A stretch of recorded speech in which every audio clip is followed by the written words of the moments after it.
Little Mermaid by Hans Christian Andersen, adapted by Susan Blackaby. In the bluest part of the sea stood the same king's castle. He lived with his mother and 6 mermaid daughters. They were beautiful from head to tail. The sisters played in the gardens. They swam with fish. They loved hearing stories of towns and trees. "Tell us about the rest of the world," they said. "When you turn 15, you can see it for yourselves," said Grandma. Year by year, each sister swam up to see the land of humans.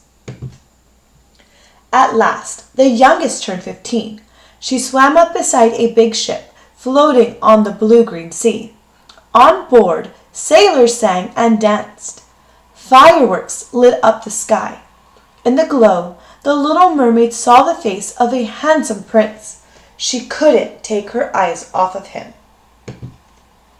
Suddenly, clouds filled the sky. Lightning flashed and waves crashed.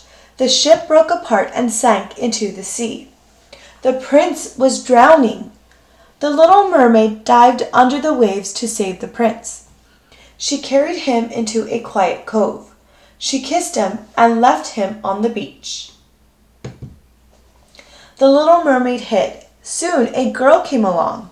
The prince woke up and smiled at her. He thought the girl had saved him. This made the mermaid very sad. The little mermaid returned home but often swam back to look for the prince. She asked Grandma to tell her more about humans. "They live short, sweet lives on their stumpy little legs," said Grandma. "When they die, their souls rise to the stars and live forever." "That's much too long for me." "How can I get a soul like that?" asked the little mermaid. "A human's true love," said Grandma. "But forget it. Men don't love fishtails." The little mermaid had to win the prince's heart. She thought of the sea witch's powers. Bravely, she swam to the witch's house, made of dead sailors' bones. "Little fool," said the witch, "you want to trade your tail for a chance at true love? Well, this drink will give you legs. But if you can't win the prince's heart, you'll turn into sea foam." "I'll do anything," said the little mermaid. "All right," answered the witch, "but you must give me your sweet voice for the favor." "That's fair, don't you think?" "How can I win the prince's heart if I can't speak?" asked the little mermaid. "Charm, charm, charm," said the sea witch. And with that, the little mermaid lost her voice. Before dawn, the little mermaid swam to the cove.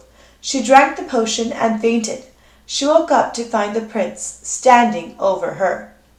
"Who are you?" asked the prince. The little mermaid couldn't answer. She looked down and saw that her silver tail was gone. She had legs. The prince took her to the castle. He gave her fine robes to wear. From then on, she never left the prince's side. The little mermaid loved the prince. He was fond of her too. "You remind me of the girl who saved me," he said. "She's my true love." "I'm the one who saved you," the little mermaid wanted to say. But she had hope. The prince would never see that girl again. He'd forget her. One day the king said to the prince, "I found you a bride." "I want only my true love," said the prince. But then he met the girl the king had found. She was the girl on the beach. "It's you," the prince said to the girl. "You saved me from drowning. You are my true love." The little mermaid's heart broke in two. The wedding party was held on the prince's ship. The little mermaid knew she soon would die, but she smiled, and she danced more gracefully than ever before. Just before dawn, the little mermaid leaned over the ship's rail. Her sisters were there. "We can save you," they called. "We traded our hair for the witch's knife. Use it to kill the prince. Let his blood drip on your feet. Your tail will grow back. You'll come home." But the little mermaid could not kill the prince she loved. She knew that now she would turn into sea foam. When the sun rose, she threw herself into the sea. To her surprise, the little mermaid felt her spirit rise. She met the daughters of the air. "Spread joy and peace," they said. "You still can earn a human soul and live forever." And so she did. The end.